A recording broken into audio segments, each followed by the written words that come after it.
All right, cool. We'll kick off and I'll keep an eye on the room to let people in, Jen. So yeah, welcome everyone. Big welcome from Jen and I for our second Myths of Sport Performance webinar. We're here with Ross Corbett today, who's published or wrote the chapter "All Feedback is Beneficial: A Deconstruction of Feedback," with Ross, Ed, and Mark as well. Oh, sorry, with Lisa, Ed, and Mark. Ross is going to present on his own today. I think it's a really popular session because obviously feedback isn't just applicable to coaching, it's super relevant to anyone working in a learning environment. So I know Ross is going to touch on, what feedback is, how it's delivered, what is actually delivered in feedback. And I really like the line in the introduction, Ross, that says not all feedback is equal. So I'm really excited to hear more. I'm sure everyone else is as well. So I'll hand over to you. And just before you start, Ross, I just want to say in terms of housekeeping, please keep yourself on mute for the time being. We will have questions at the end. We always try and leave kind of 10 to 20 minutes at the end. If you do have questions throughout that you want to pop in the chat, please do so. We will keep an eye on it and we will try and get to all your questions. And if there is time, you can take yourself off mute at the end and ask a few questions to Ross. So I'll hand over to you, Ross. Thanks for your time tonight and thanks for the chapter. No problem. Thanks, Amy. Thanks for having me. Hi, everyone. As Amy was mentioned there, my name's Ross. I'm a lecturer in sports coaching and sports science at Atlantic Technological University here in Galway, in Ireland. And I'm also doing a PhD in coaches' use of feedback in Loughborough University. Um, so a lot of my background would have been in the kind of strength conditioning sports science space. And then I guess over the last 5 to 10 years, I've started doing a little bit more in terms of the technical, tactical side of coaching, and more recently getting into the kind of coach development space alongside the PhD. So I wrote the chapter alongside my PhD supervisors. So Ed Cope is my lead PhD supervisor in Loughborough. Mark Partington is from Edge Hill University, is one of the external supervisors, and then Dr. Lisa Ryan from ATU in Galway as well. So all big contributors to the chapter. So hopefully I can help to get their messages across. So I guess in terms of starting, just in terms of an introduction around what I see feedback as being and what a lot of literature tells us in terms of feedback.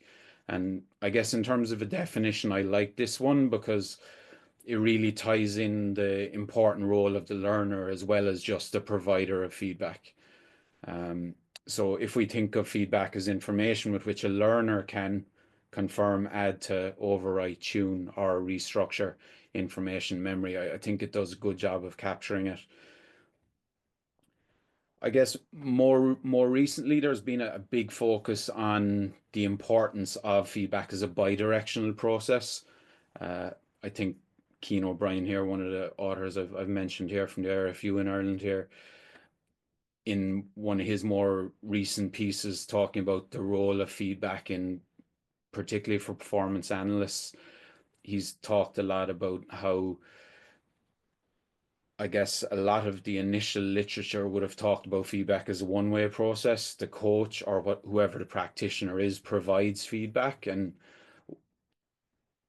I guess when we think of feedback, sometimes in a systematic observation sense, it is what are the words, what are the sentences that are said by the coach. But I do think it's quite important to really emphasize the role of the learner as well, or the athlete or student or whoever you're working with, and the importance of them having that agency, I guess, to play that role of sense making in what we are talking about. Particularly in our chapter, we talk about augmented verbal feedback. Obviously, there's different types if we want to talk about tactile or haptic or any sort of visual feedback that we might get from a scoreboard or a target or something like that. But we talk in our chapter primarily about augmented verbal feedback, like a lot of research we're doing focuses on. Uh, And I guess the last thing before we really get stuck in is a lot of the feedback that I'm going to talk about is in terms of the role of coach behavior, not specifically in isolated skill acquisition settings, if we want to think of it that way. Um, Fortunately, in the book, there's obviously a brilliant chapter on that more focus of attention, research, and skill acquisition settings in chapter 13 in Marianne Davis' chapter. So hopefully we've got a nice mix between our chapter and Marianne's as well. So in terms of why focus on feedback and why can feedback be beneficial, if we think from a sporting setting, we know that feedback, when delivered in appropriate amounts and appropriate ways, can have a beneficial impact on motor learning and sport-specific skills. If we think in terms of a more learning focus in the classroom, we know that feedback can be used as an important pedagogical strategy that supports learning in a student sense. And I like this one from some of Rob Mason's work where he'd have done interviews with coaches as to what do they see as the role of feedback or the importance of feedback. And this was one of the sentences or quotes that stood out to me, that coaches saw feedback as a tool to improve performance, both from coaches and athletes, helps to build athlete confidence, help athletes to monitor their own progress, and as a tool to improve their own performance. So I think it kind of sums up well what we as coaches, or we as any type of, I guess, sports science practitioners are looking to get from our use of this coach behavior. In terms of the structure of the chapter, it's kind of, I guess in one way, it's a follow on from the first book where Mark Partington, um, one of the authors of this chapter, did a deconstruction of questioning. So we decided, let's look at it as a deconstruction of feedback. And as we were doing that, we kind of aligned it to what we're kind of calling 4 mini myths. Now, some of these can be contradictory to each other, but they can be myths that you come across when you're working with coaches, working with teachers, working with athletes. So that's kind of the way we've structured it. And tonight, that's how I'm going to kind of work through the presentation. So we looked at what, when, who, and how much in terms of our mini myths, and in terms of what, the idea that all types of feedback are beneficial, that sometimes you might hear coaches saying that, particularly when we're talking about with younger players, that look, you just want to keep the opinion out there that you're engaged, that you're giving feedback constantly as we go through the session, so the player, the athlete, feels you're engaged in their learning or what you're doing. The second myth that we look at then is in terms of when. So this idea that feedback should be provided at all times. So we try and have in the chapter a bit of a deeper dive into when is it more appropriate to provide feedback, again, depending on context. In terms of who, you might frequently hear the feedback should always be provided to individuals. And yes, as a rule of thumb, we might go along with that, but obviously context plays an important role as well. And then finally, we look at how much. Okay, so the frequency of feedback that we provide should always be minimal to avoid or not to overload the learner. And yes, that can be important in certain situations, but in certain situations we can see that a greater frequency of feedback can be important, which we'll delve into. So I guess the first one we're looking at is in terms of what ways can we provide feedback, or what types of feedback can we provide. And this slide is quite busy, but hopefully it's a useful visual for people afterwards in terms of looking at different types of feedback that have been investigated in the literature, and how we can look at different feedback types that we use.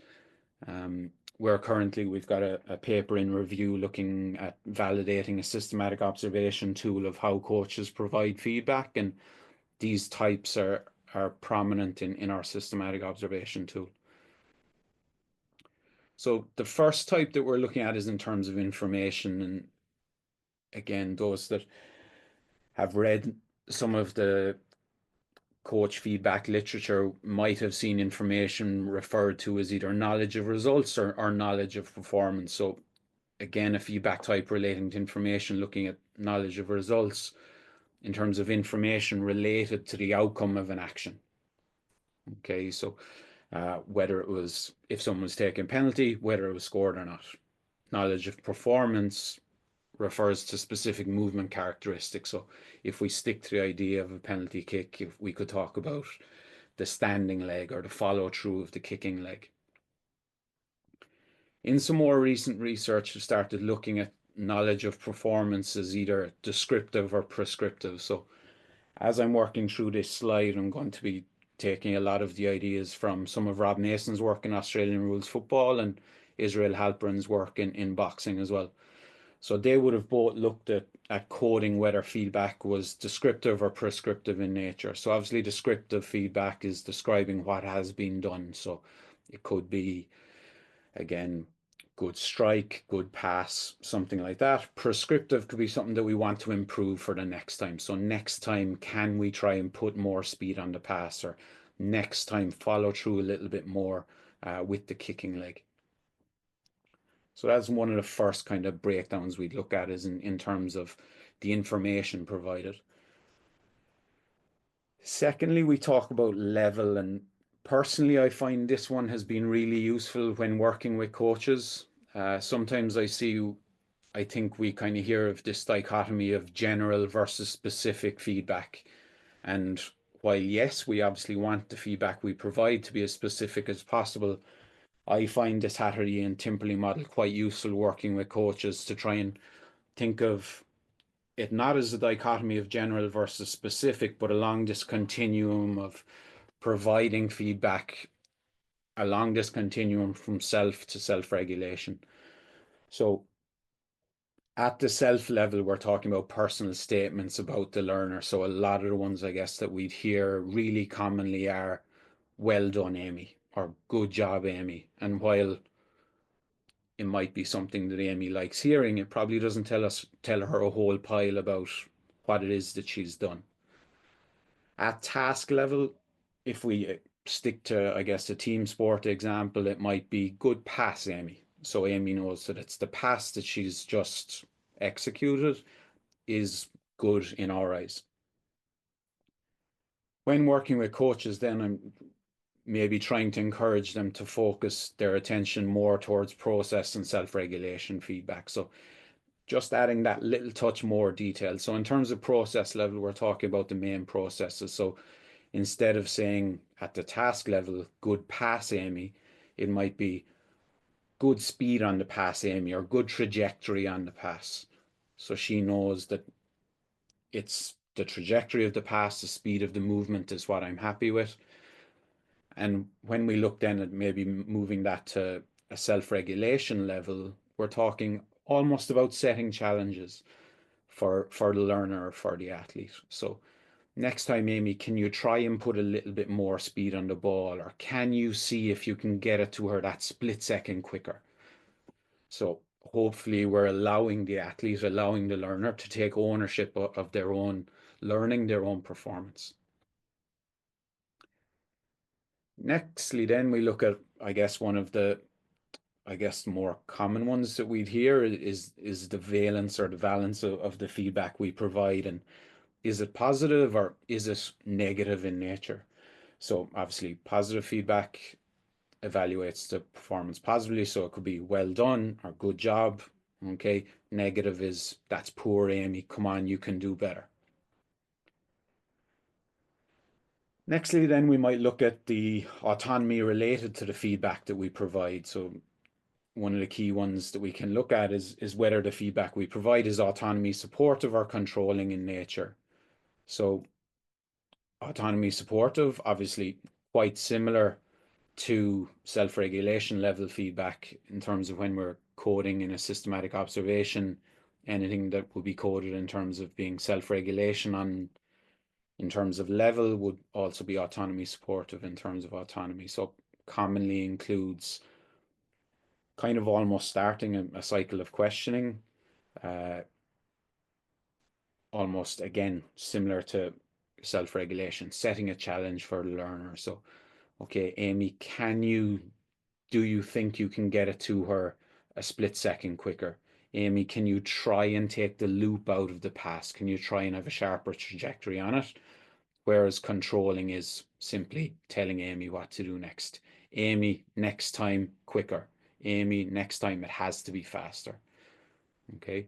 And again, if we think of feedback as a bi-directional process, if we're being really controlling in what we do the majority of the time, maybe we're taking away the learner's ability to take ownership of their own learning and make up their own mind on what it is that they need to improve in terms of their performance. And lastly, I guess then we can look at attentional focus or focus of attention research and whether the feedback we provide promotes an external focus of attention or an internal focus of attention. Again, I won't go into too much detail here because Marianne will do a much better job than me when it comes to her chapter. But obviously, with an external focus of attention, we're talking about the focus of the intended movement outcome, or looking at almost aiming at a target or an external object.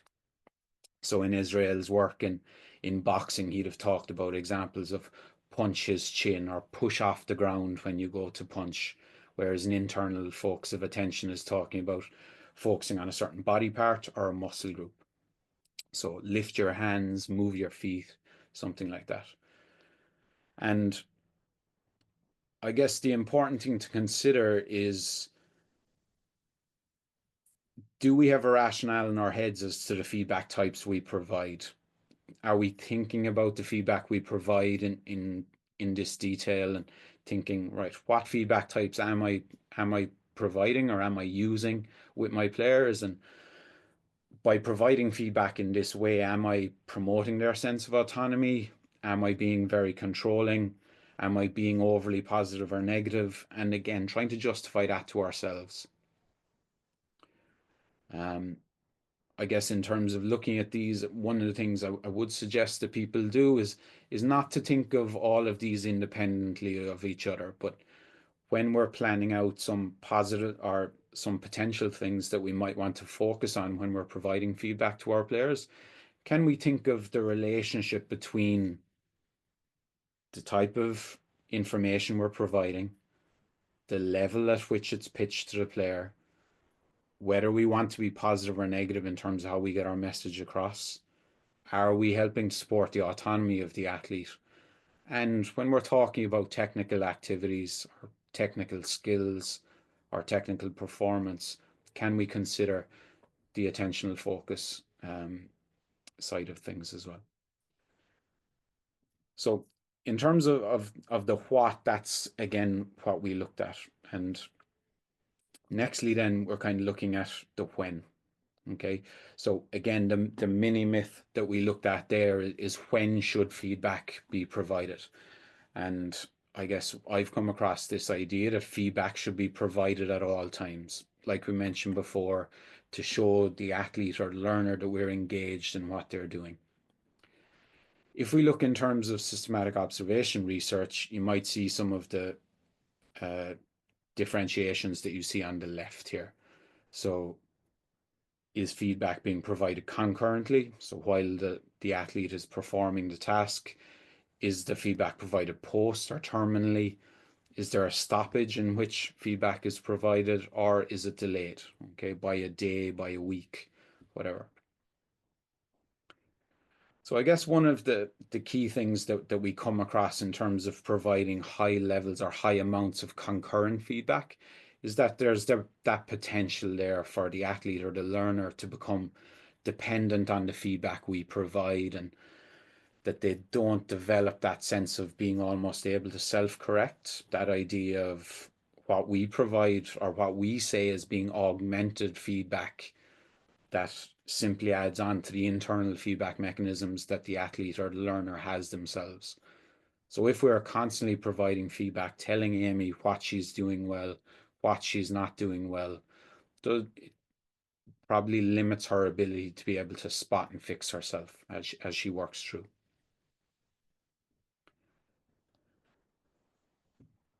some of the key reasons that we'd probably suggest taking a delayed approach to providing feedback, now, obviously, contextually, when possible, is that it allows for that sense of memory consolidation, that someone gets to not just perform one rep, perform a few reps, see, right, okay, that's how it felt on the first rep. Okay, look, it definitely felt better on the second rep. Okay, was there something different that I did on the second rep? Was the trajectory at which I moved the implement different? Was the speed of my movement different? And it allows the athlete to have that time to detect errors themselves and to hopefully try and self-correct.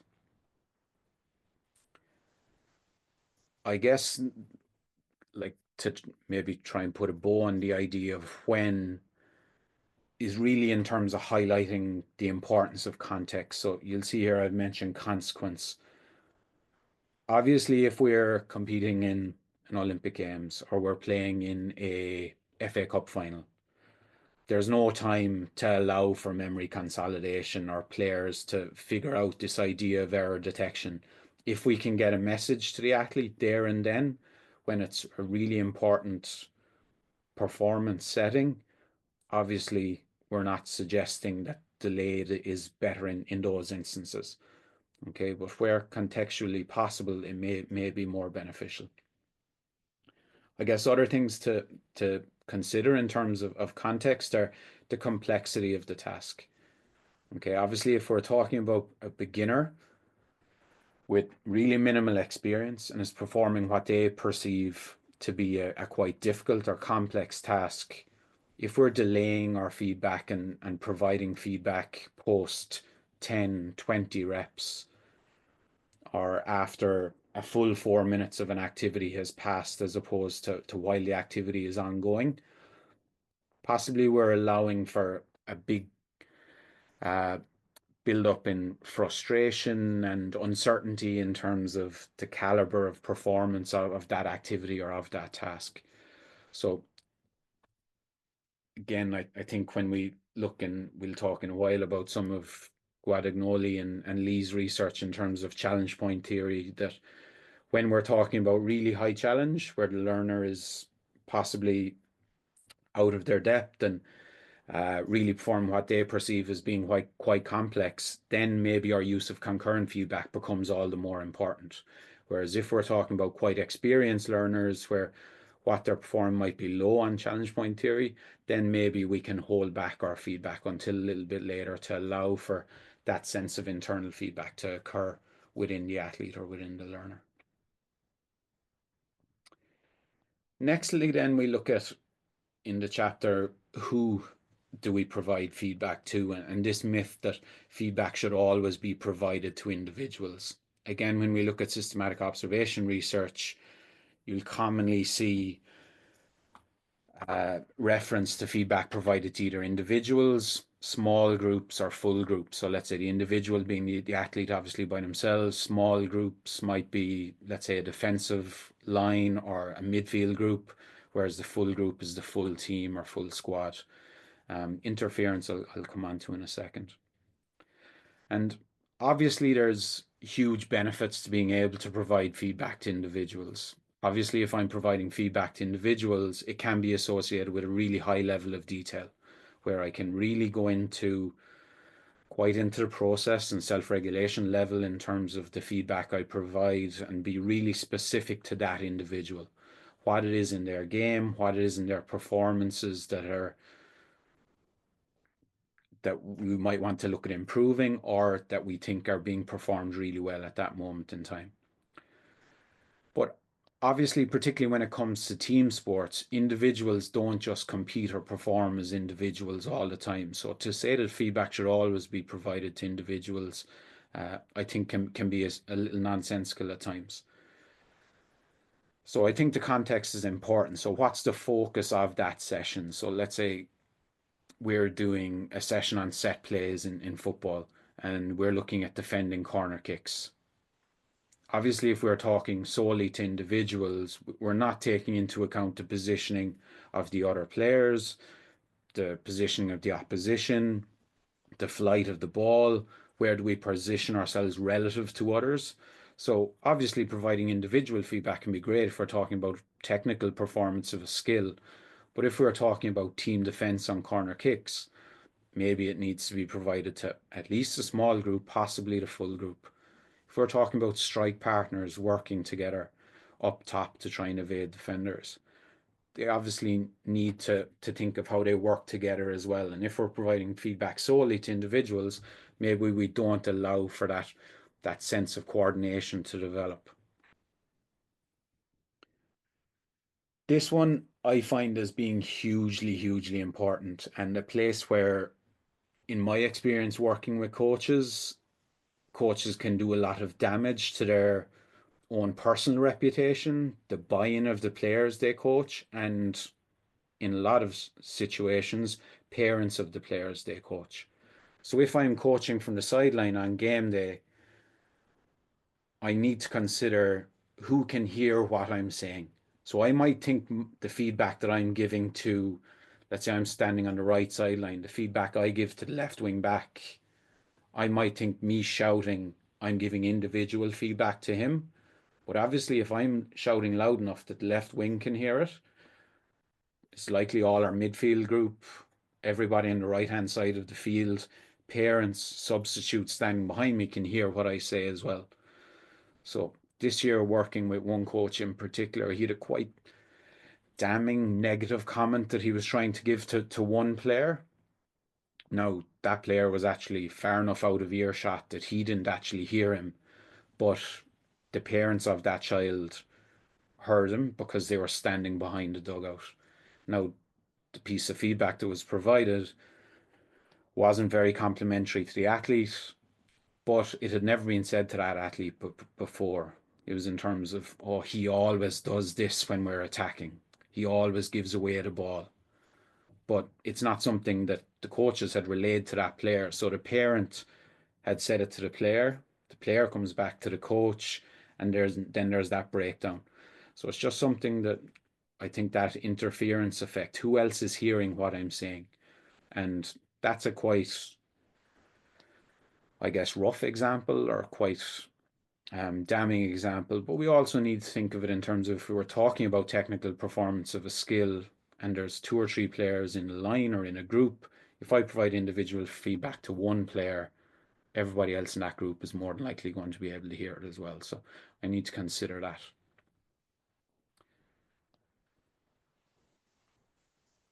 I guess the next thing then is to think of some of Ed's work in terms of questioning has looked at the importance of developing dialogue. And if we're providing feedback to, again, either individual small groups or full groups, we're hoping that in terms of the idea of whatever we're providing feedback on sticking, we're looking, and it's great if we see some dialogue develop. So again, thinking of the context, is it more important here to provide feedback to an individual or a group, and which provides an opportunity for some dialogue that might be beneficial for other players within the group? And hopefully through that dialogue, then we're trying to promote this idea of self-reflection from the learner, and that idea or that opportunity for the learner to articulate what they think of what we're saying. And personally, I think some of the most impactful coaching I've seen has been feedback provided to a learner brought into a sense of dialogue regarding that feedback, almost like a loop of questioning occurring. And in a way, the athlete or the learner giving the feedback or describing the feedback in their own words. And that can be super beneficial in terms of helping us to figure out where we need to pitch our language. Sometimes it can be much more concise, provide much more clarity for the other players within the group. So one of the things I would really recommend is that thinking of when we're providing feedback and who we provide feedback to, that it allows for that sense of articulation to occur and allow for those opportunities. Lastly, then we look at how much in terms of feedback, how much should we provide, and so that we don't overload the learner. And again, looking at a quote from some of Rob Mason's work, and this came from again, interviews with coaches. And one of the things they highlighted was, and I think it sums it up well, the struggle to find the right balance between providing enough feedback to ensure the most salient points were covered, but also keeping feedback quantity within a range that was manageable for athletes to use. And I think that's something that a lot of us as coaches or practitioners struggle with. How much should we provide that it's still able to be soaked up or taken in while still getting all the points around across that we want to get? And in terms of systematic observation, we look in terms of relative frequency. So how many messages are given per minute? And again, I think it's quite useful to look between coaches how many feedback units they provide per minute. And obviously, then when we provide them opportunities to look back over or watch themselves coach, some coaches can be shocked with the frequency at which they provide feedback. It could be, in some instances, up to 5 or 6 times per minute. And that's without any other coach behaviors like instruction or questioning or modeling. Whereas other coaches, they can be quite on the money with their frequency and still hit those salient points that this coach talked about in the quote that you can see on screen now. Again, that's dependent on context. Obviously, a more novice learner might need a higher relative frequency of feedback, again, to support them that little bit more.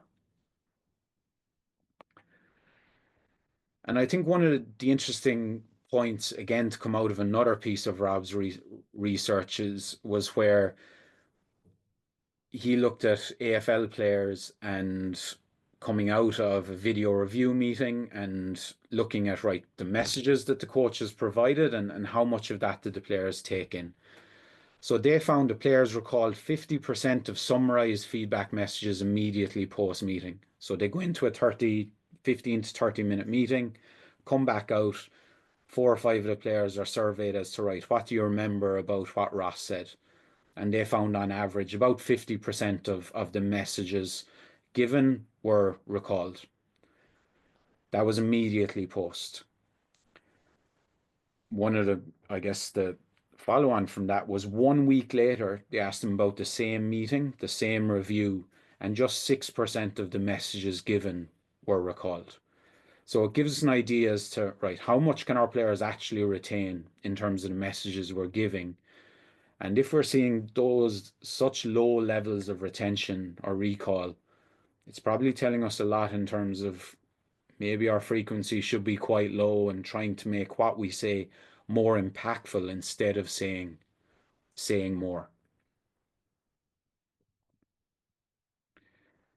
And like I talked about in the last slide, in terms of that idea of allowing players to articulate the language and the points that they see, again, I commonly see that as being a really important way of synthesizing what we're saying and using language that can be remembered or principles that can be remembered that allow for that recall to happen and that learning to happen from the individual, but also that group think to develop.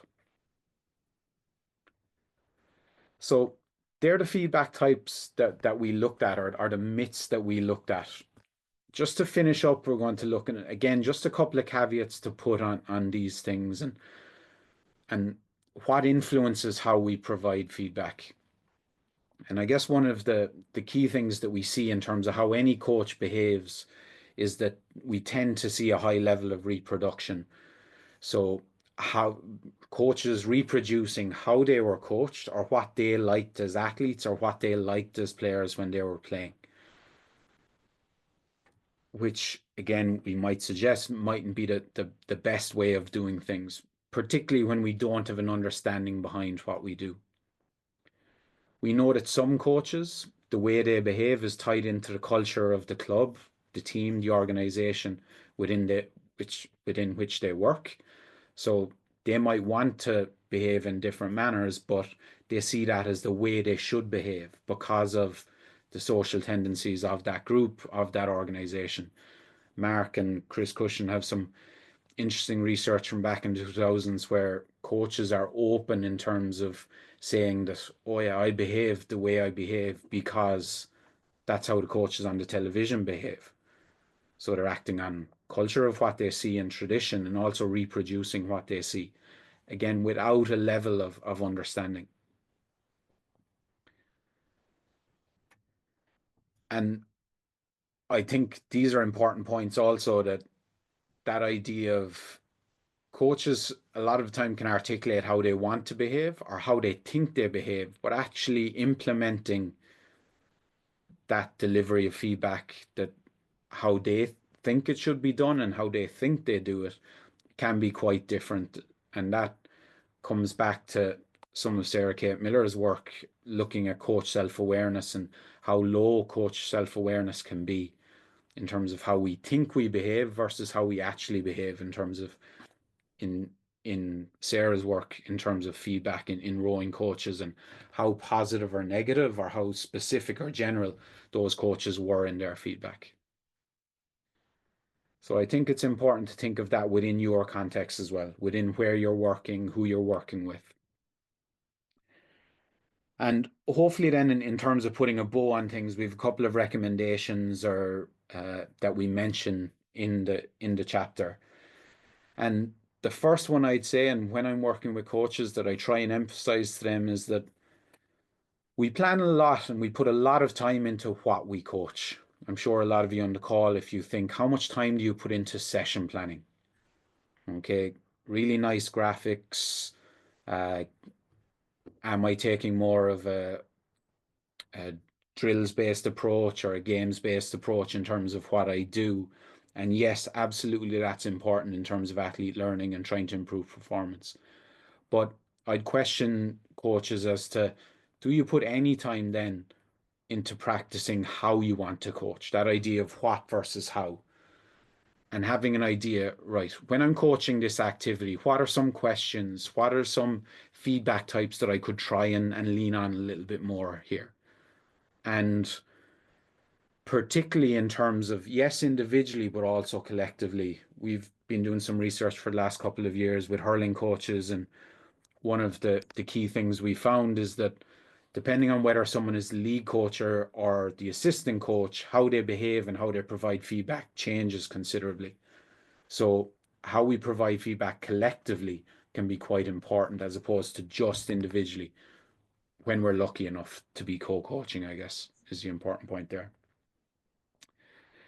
Secondly, I'd ask people to have a think before they go out to do their next session, or when they think about how they provided feedback within a session or how they allow dialogue to develop. Do I know why I'm providing feedback in this way? And importantly, can I justify this behavior to myself? Okay, I provided feedback in this way because. Okay, and I think if a lot of us take that time to think, we might think, okay, look, I could have done that differently. Next time I might want to do that differently. Nextly, then we can think in terms of feedback as a starting point, and I'd like to encourage people to do that, using feedback to prompt reflection from the learner. Okay, the feedback isn't the end point. Again, that idea of a bi-directional process. So can we encourage it, time for dialogue and reflection? And can we encourage it and allow time for it? Nextly, to think of the recipient. So who is it I'm coaching? What are their past experiences? Okay, what's their understanding of the topic, the activity? Are they playing in a new position? Is it a new skill for them? Are they individuals that struggle with self-confidence? Do they have low levels of self-efficacy in this new position, performing this new task? Is that going to influence how I provide feedback in terms of maybe the valence of the feedback I provide, the level at which I provide the feedback? And lastly, then, to consider those influences that we talked about in the last slide. Okay, is there external influences that are affecting how I provide feedback? Okay, in terms of culture within that organization, coaches that I work with, the environment in which I'm situated. And I think if coaches are spending time trying to think of those 5 points, I hope it can be beneficial to coaches in terms of thinking how they provide feedback. So that's me. Apologies, guys. I probably went longer than I had planned to by a few minutes, but there's my contact details. And again, if anyone has any questions that we don't get to tonight that they want to run by me, by all means, reach out and get in touch. Thanks, everyone. Thanks a million. That's amazing. Thanks a million. So much in there. And I'd say we have a few questions in the chat box, but I'm sure as we kick them off, for one reason or another, more questions will come. So really great stuff, really clear as well. And I'm sure very relevant to the people who are in the room. We have a good number in the room, but also bandwidth for people to unmute and ask the question themselves if they want to. Marianne, you've asked the first one there. Do you want to just jump in, Marianne, and just ask it? And then we'll go to Thorben, and then we'll go to Fergus and John if we have time. So yeah, we'll just keep going there. Yeah, hi, thank you. What a great, I love your slides and so much in there that's fabulous. Thank you very much. Thanks. Yeah, I really like what you put together around being intentional with feedback. The only question I had was, did you have a look at like a self-paced feedback, you know, when you ask, the athlete then has permission to ask for the feedback when they want it? So kind of setting up front and thinking about what you're going to focus on, what the intention of this session is. And then, yeah, that kind of self-pacing and feedback. I think Gabby has done quite a lot on that, and a few other people, haven't they? Yeah, it's not something I've looked at in my own research, Marianne. Again, I think a lot of that stuff kind of happens in skill acquisition environments. Yeah. It is something we would have asked players about with some of the coaches I work with as to, right, do you prefer feedback to be provided one-on-one while an activity, a drill, a game is happening, or would you rather we leave those breaks in between? And then in 1 minute, 2 minutes for a water break, the feedback is provided in those instances. One of the things we found is that when we had those breaks, those water breaks, the coaches felt they had to fill the water break. So Yeah, if it's a 2-minute water break, the feedback was 2 minutes in nature, or 2 minutes in duration. So one of the things we would have encouraged, and one of the things the players would have said that they preferred, is concurrently, if it can be done one-on-one during an activity, because it cuts out some of that time afterwards.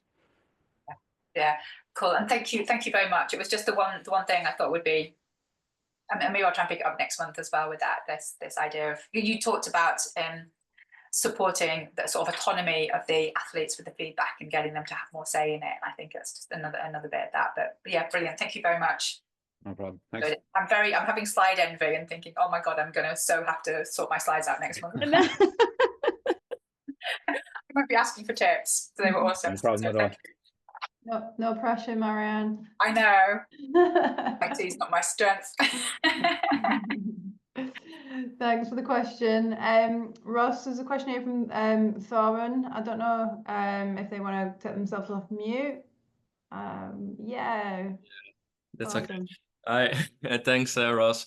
So I'm curious whether either positive or negative feedback influences or affects for how long athletes remember this feedback, because you mentioned those numbers of 6 and 50%. Is there a difference between positive and negative feedback? Not that I've seen in literature. In terms of that idea of recall, to be honest, it's not something we've seen a lot of in literature, is that research, again, away from skill acquisition environments, is that recall. That work by Rob is one of the first ones I've seen. In my experience, I think particularly as we move to a higher level of performance away from real participation environments, that players tend to remember the negative feedback more than the positive.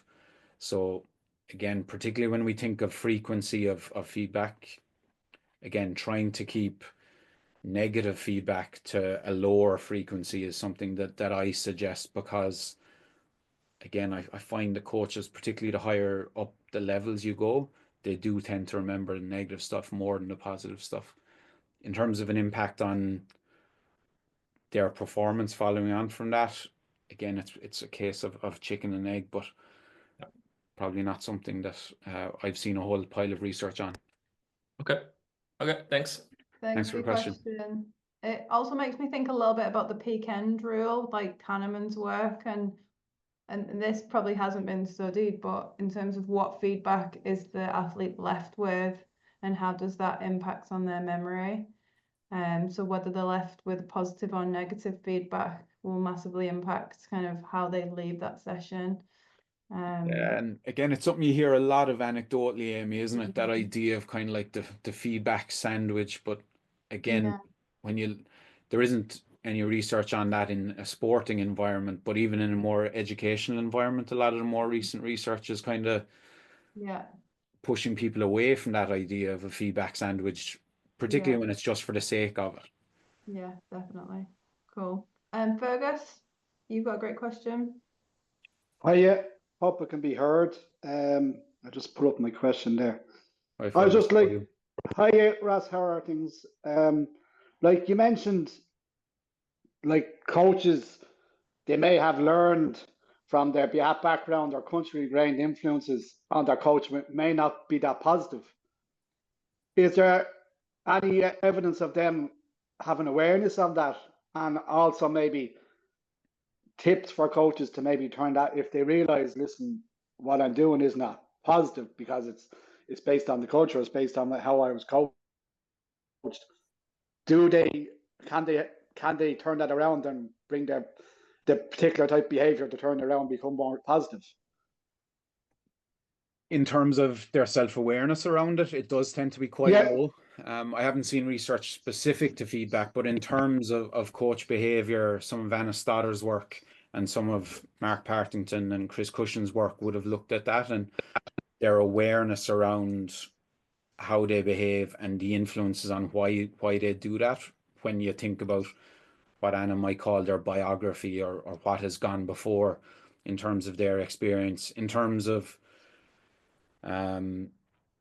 openness or ability to change. Again, a lot of the more modern or recent coach education development interventions that you might see in some of the literature have seen interesting changes in terms of how coaches coach or how coaches provide feedback. Some of the hurling coaches that we've been working with over the last couple of years, we've seen thankfully, some really positive changes in terms of their valence, so becoming more positive in terms of how they provide feedback, providing it at a higher level, becoming more process and self-regulation based in terms of how they provide feedback, and also asking more questions and allowing more engagement from the players. And you would see that in, again, some of the coach development work that Ed Cope would have done, and a Stodder as well, that there is that ability to see change occur. That's great. Thanks, Russ. Thanks, Fergus. Danny, do you want to jump into your question?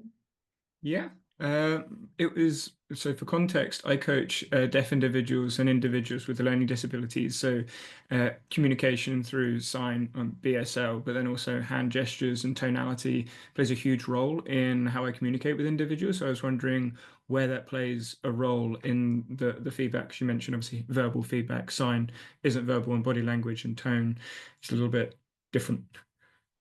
Yeah, it's to be honest, Danny, it's not something I've looked into in huge detail, and it's not something that there's a huge amount of research there on.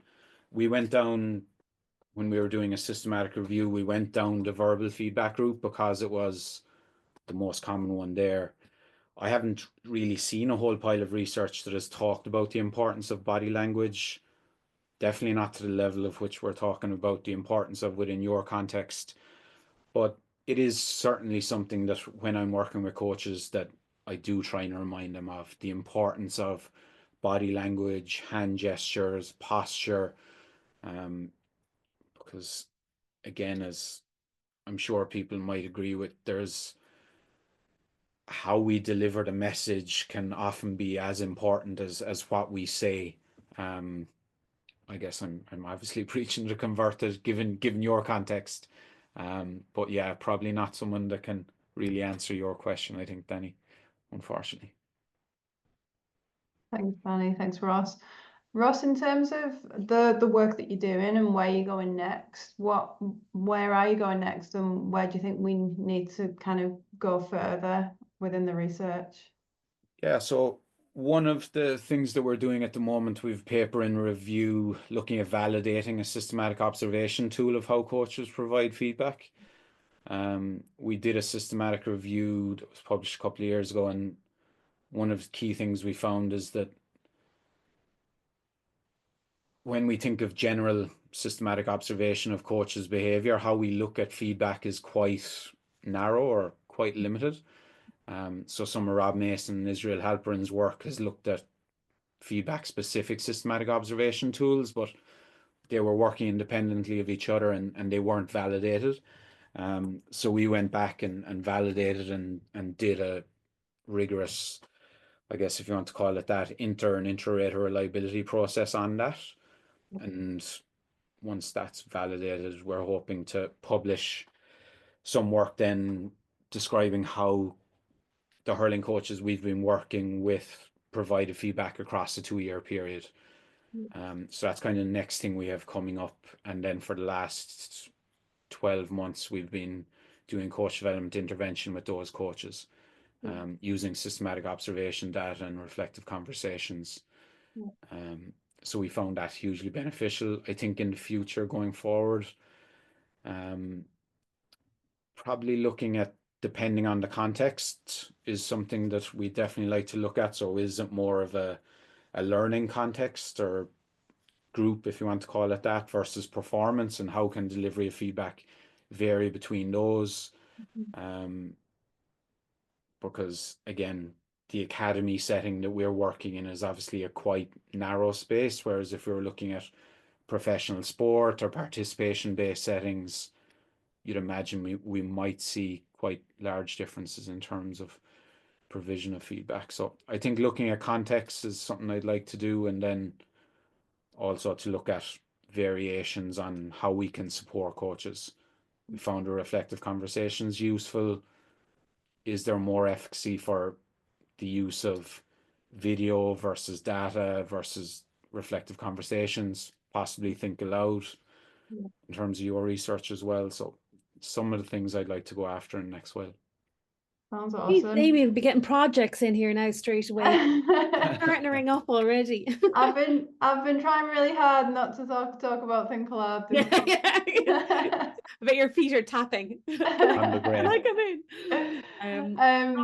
Can I just sorry, ask one Deb, question you go. more? I'm thinking of, I'm going to dial it right to the basic here. What if there's people in the room today who are absolutely getting what you say there?